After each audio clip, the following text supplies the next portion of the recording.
Hey everyone, welcome back to the channel. In today's video, I'll show you how to clear Steam shader cache and free up space on your computer. If you have noticed Steam taking up more storage than expected, shader cache files may be one of the reasons. Steam automatically downloads and stores shader pre-caching data to help games load shaders more efficiently and improve performance during gameplay.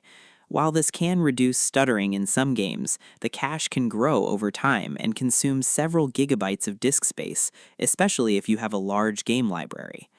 The good news is that clearing the shader cache is completely safe.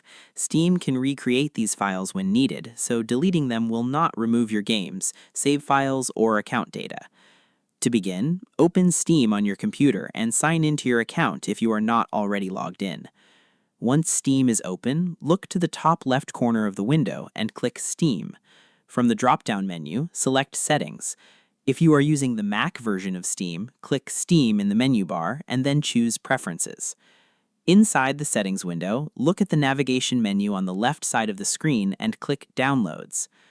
On the Downloads page, scroll down until you find the Shader Pre-caching section. Here, Steam allows you to control shader cache downloads and management.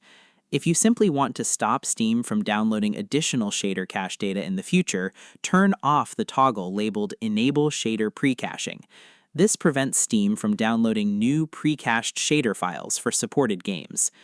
To clear existing shader cache files, you will need to remove the stored cache from your system. First, completely close Steam. Click Steam in the top left corner and select Exit to ensure the application is fully closed. Next, open File Explorer on your computer. Navigate to the drive where Steam is installed. For most users, the default Steam installation path is inside the Steam folder, look for a folder named Shader Cache. Open it, and you will see folders associated with different games.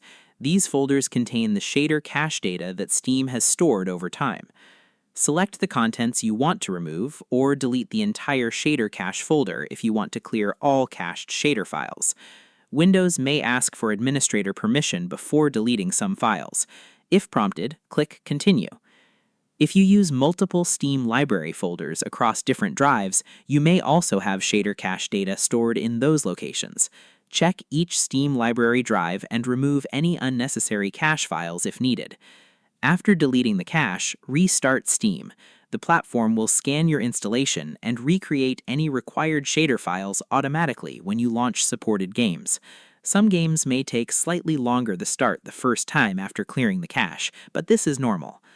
Regularly clearing unused shader cache files can help recover valuable disk space, especially on SSDs with limited capacity. It can also help remove outdated cache data that may occasionally contribute to game performance issues after major updates. If you found this tutorial helpful, please hit that like button, drop a comment, and do not forget to subscribe to the channel for more tutorials just like this one. Thanks for watching, and I'll see you in the next video.